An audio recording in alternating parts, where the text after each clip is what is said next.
I love Halloween. After some careful consideration, it's become my favorite holiday. The air would be crisp, getting off the bus after school on a Friday, switching the TV on to Scary Godmother and watching it until it was time to get dressed and go trick-or-treating with my cousins or my childhood friends at the time. I remember one year my friend and I dressed up as the Mario Brothers, and to this day I regret not taking a picture of that night. There was a lot of candy, I lost my Mario hat. It was a night. As you get older, you crave something different. To finally be invited to your first Halloween party, chucking toilet paper at your friends' houses, and, in my case, running away from angry parents. A time of ignorance and a lack of moral compass has always had a certain charm to it. It's always struck a chord with me. Another reason why I probably gravitate towards Halloween is because I love horror. I always gravitated to it because of how easily immersed you can get in some of these stories. Easy to relate to when you feel like you're fearing for your life. Immersion is the bridge to piquing the interest of an unlikely audience. With that being said, let's travel back to the far-off distant year of 2009. 10-year-old me was on YouTube late one night and I came across a walkthrough of a Halloween-themed mission for a certain 2008 Rockstar game. The mission involved playing pranks on some unsuspecting kids at the school you attended. Throw eggs at kids, light some fireworks near the school, force a rich kid's dog to eat rancid meat until it poops in a bag for you, then set it on fire in front of the teacher's lounge and pull the fire alarm.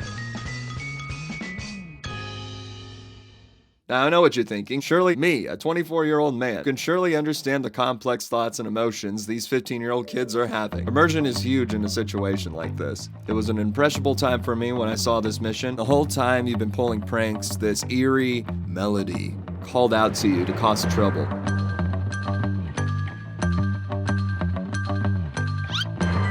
Throw your first punch, and the drums finally kick.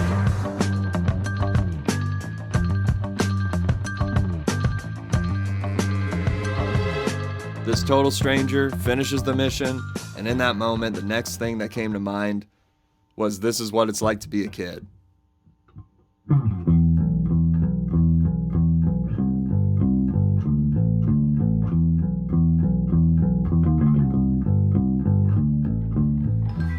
Bully was the kid-friendly alternative to GTA. It was either Bully or The Simpsons Hit and Run. Bully is not a perfect game. It's contrived, crude, unfair, and an overall product of the times. Yet it encapsulates what it's like to be a kid, and they made it work in a video game. That Halloween mission was just a tiny footnote in the game's overall story. That mission alone made me want to go to my local Family Video and rent that. There was a certain attitude to the game, with its gothic undertones and antagonizing cast of characters, all conveyed by a simple, loosely played bass line and biting xylophone notes. The musicianship is overall very raw and loosely played, and I can get behind that, giving off the impression or the sound that it's almost like a novice or a student playing this. This game has great examples of basic adaptive music structure. While not the most seamless transitions, using the basic fade-in, fade-out strategy, it's there in its simplest form, and it's pretty fantastic.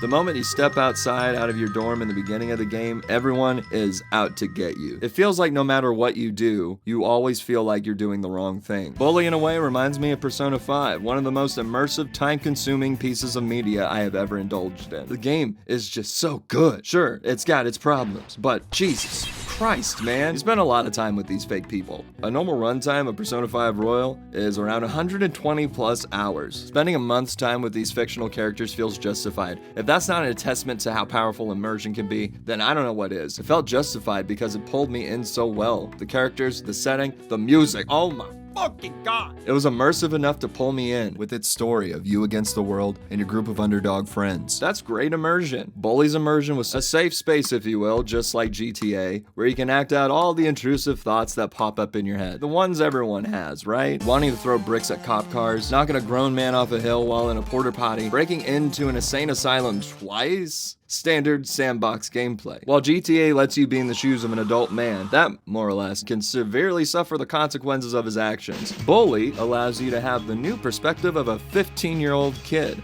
with no lethal weapons to an extent, no real responsibilities or moral obligations, and more crucially, no car. Yes, I felt that this game showed people a fun perspective through the eyes of a 15-year-old Jimmy Hopkins, a catharsis in showing an unseen world that we were all a part of at one time. Bully means the same to me as the movie Kids meant to Mac Miller.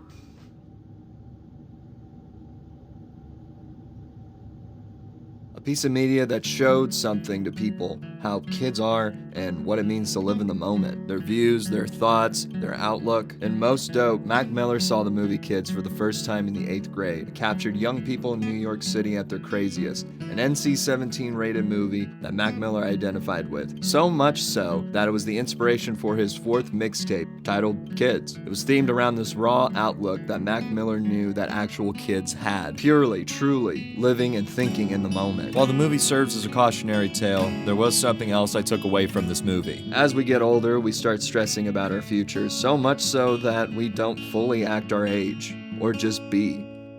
Again, I feel like we're in a rush to just grow up and not really enjoying the ride. And I feel like it's the same old song and dance that we've all heard a trillion times, but it kind of hits different when you don't actually take that advice, though. Worried about starting that American dream, having the American dream like your parents did. And if you didn't get there quick, oh, you'd be suffering down the long run. Have fun trying to pay off a house early 20-something. I guess it's not healthy to want to emotionally hoard moments like that because life's all about letting go. It's about letting things go. This video was never about Jimmy or what Bully's story consisted of. It was the very ideas that Bully and K.i.d.s projected to its audience. Ideas that made me compelled to make this video in the first place. What made me go to Family Video and rent Bully time and time again. Such spirit, charm, and passion in such a tight little package. K.i.d.s gave Mac Miller creative inspiration to make his mixtape K.i.d.s, project how he felt in that moment about his friends he had in Point Breeze. Bully has influenced me in a way nothing else has. How I present myself to others, what kind of person I really want to be, wanting to bottle up some of that magic and put it in my own projects, just drawing inspiration from the eyes of adolescence. We've all been there in our lives. I've personally have done at least 2 of the cringy things that Kayla did in 8th grade. Don't hate that part of you. It's a part of you. Enjoy living in the moment while you still have it. As long as I still have a functioning brain, I will always have these memories for the rest of my life.